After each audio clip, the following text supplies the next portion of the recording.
You tell yourself you need to set boundaries, that you can't keep saying yes when you really want to say no. But the second you try, the guilt kicks in. You feel responsible for how the other person reacts. And that guilt, it keeps you stuck. Overcommitting, overextending, over-sacrificing until eventually you don't even know where your needs began and theirs end.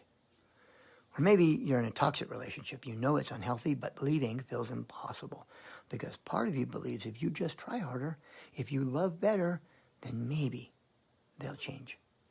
And that belief, it keeps you locked in a cycle of trauma bonding, emotional dysregulation, and self-doubt, where your worth is measured by how much suffering you can endure.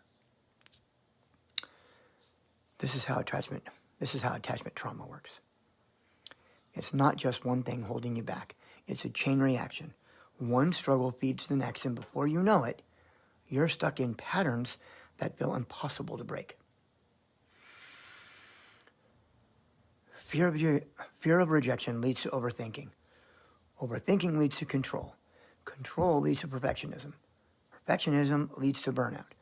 And burnout leads right back to fear of rejection, because now you're too exhausted to be what you think people need you to be. And the scariest part, the longer you stay in these loops, the more normal they feel. Until one day, you wake up and realize you don't even know who you are outside of them. And here's the truth. You are not your patterns. You are not your fears. And you are not meant to stay trapped in cycles that keep you disconnected from yourself. The first step isn't fixing everything at once.